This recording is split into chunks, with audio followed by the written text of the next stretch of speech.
Hi guys, I'm a little nervous. In short, my name is Sarah Laurel. I am, thank you. My name is Sarah Laurel. I am the founder and executive director of Savage Sisters nonprofit. Savage Sisters' mission is attacking addiction ferociously with radical love through connection. We do that with our structured, trauma-informed homes. These homes connect our residents with a myriad of different tools at no cost. Dual diagnosis trauma therapy, kickboxing, yoga, and peer support are just a few. Savage Sisters also conducts weekly street-based outreaches in Philadelphia, providing the community with food, clothing, harm reduction kits, Narcan, and unapologetic love. Regardless of where you are in this journey, we aim to love those living with or affected by substance use disorder. I panicked briefly wondering what I would say today. I considered compiling a bunch of facts. I could fill this 15-minute slot with statistics that other educated men gathered. Or I could state policies that I barely understand myself. Or I could just give an authentic, raw, first-hand experience of the things that I know. I could honor the many beautiful souls that have passed by sharing my own journey. So I decided I would go with my gut, because today, my gut is my God.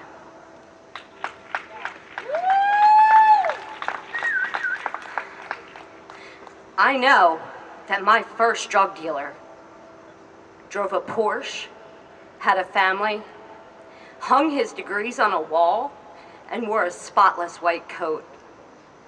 I know that with the flick of his pen, he unknowingly changed the course of my life, and I naively accepted that small prescription slip.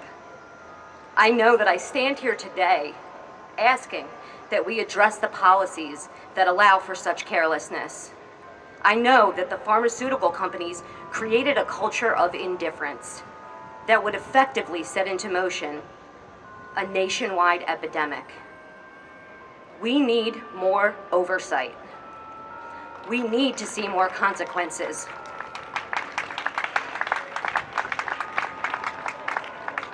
We need to raise the standards because people are dying.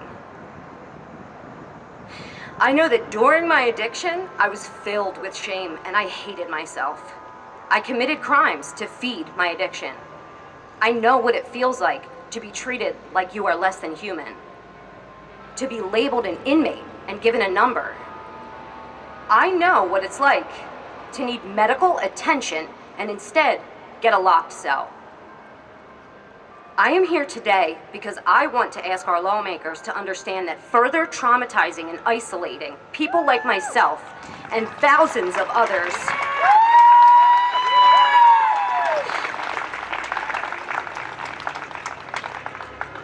only creates more suffering. I am asking for more access and lower barriers to trauma-informed care for those with substance use disorder.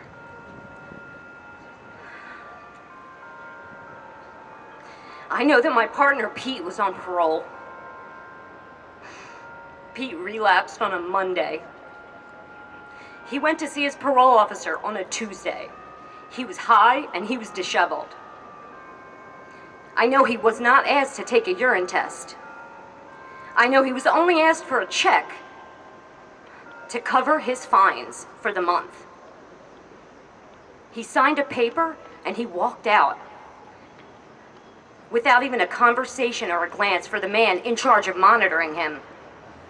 On Wednesday morning, I drove to our house to pick Pete up for treatment, and instead, I laid on the floor of our kitchen, cradling his still warm dead body.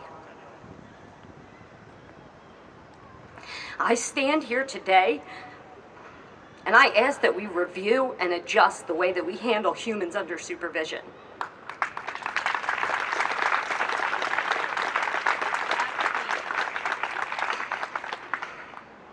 I ask that we enforce harm reduction to encourage positive methods of redirection, structure, and recovery. I know that when I was trying to get sober, I went through a series of recovery homes. Some were nice, others were just plain dangerous. I know that there are owners of homes soliciting women for sex. I know that there are homes where owners allow drug dealing, prescription sharing, and patient brokering. I am here today asking that this good old boys club of greedy, unethical, and illegal housing be abolished.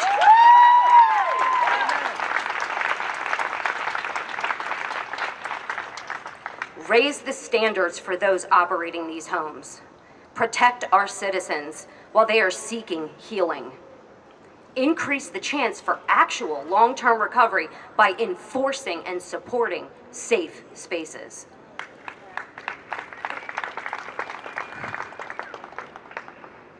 I know that before I got sober, I lived fast and furious. I lived dirty and homeless.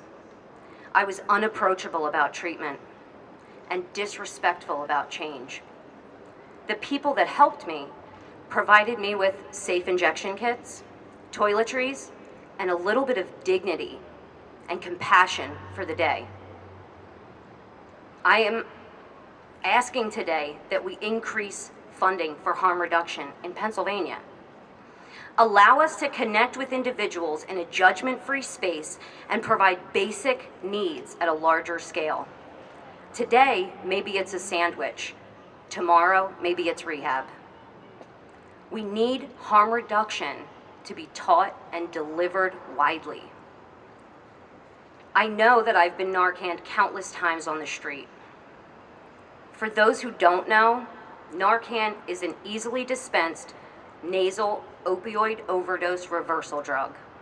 I know that my best friend Claudia died in a home with no Narcan. I know that 7 out of 10 overdoses happen in a home. I am asking that Narcan be made more widely available. Savage Sisters distributed 14,000 doses of nasal Narcan last year. That's great, but it's very small. We need funding for Narcan trainings in schools, parole and probation offices, and small businesses. Teach the community about the need and arm them with the tools to respond. Savage Sisters actively facilitates Narcan and harm reduction training, as do many local health departments. Please find a local resource that can help you obtain and know when to use Narcan. You can reach out to Savage Sisters at any time, and we will happily assist you in that process. I know it sounds like I'm asking for a lot. Humanize the disease, treatment versus incarceration, better housing for my friends, harm reduction training throughout the state,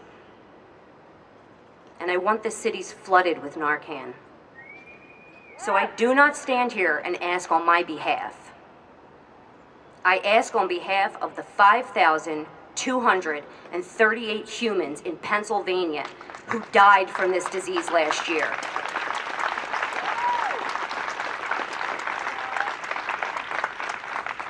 I ask on behalf of your neighbor. I ask on behalf of your coworker. I ask on behalf of your sister. And I ask on behalf of your child. Thank you, and stay savage.